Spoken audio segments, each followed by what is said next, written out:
नांदगाव खंडेश्वर येथून जवळच असलेल्या शिवणी रसुलापूर येथील पंतप्रधान आवास योजनेतील प्रपत्र ब मधील पात्र लाभार्थ्यांनी ग्रामपंचायत प्रशासनाच्या आडमुठे धोरणाविरोधात 24 मार्च पासून ग्रामपंचायत कार्यालय शिवणी रसुलापूर पुढे आमरण उपोषणाला सुरुवात केली।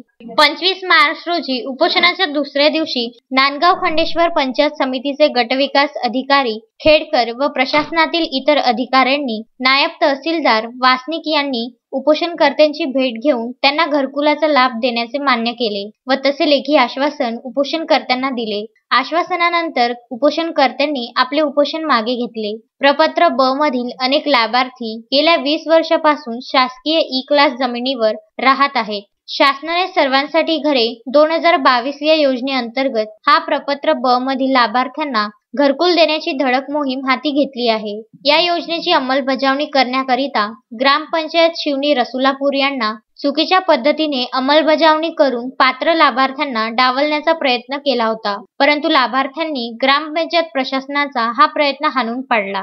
गेल्या 20 वर्षापासून सदर ई-क्लास जागेवर राहत असताना सुद्धा ही जागा महाराष्ट्र राज्य रस्ते विकास महामंडळाला हस्तांतरित करण्याचा घाट प्रशासनाने घातला होता। लाभार्थ्यांनी मात्र प्रशासनाला आम्हाला या ठिकाणी पंतप्रधान आवास योजनेअंतर्गत घरकुलाचा लाभ देण्याची मागणी केली व उपोषणाला सुरुवात केली। 25 मार्च रोजी पंचायत समिती प्रशासनाने उपोषणकर्त्यांची मागणी मान्य करून सदर जागेबाबत पाठपुरावा करण्याचे मान्य केले। उपोषण करणाऱ्यांमध्ये लीला उपरीकर, इंदिरा शेंडे, राधा सडसळे, रंजना मेश्राम, अशोक शेंडे व इतर गावकरी सामील झाले होते।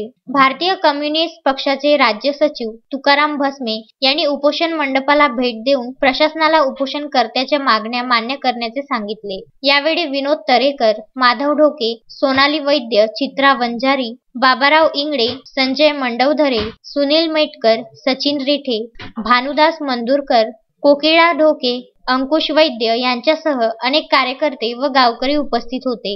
रसुलापूर येथील काही महिला ज्या घरकुलापासून जागेअभावी वंचित होत्या आणि ई-क्लास मधलं जागेचा प्रस्ताव त्यांचा आम्ही सादर केलेला होता।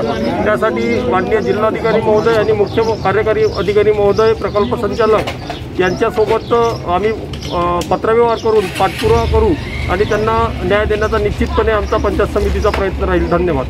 उत्तम ब्राह्मणवाडेसह उमेश चव्हाण, विदर्भ न्यूज, नांदगाव खंडेश्वर।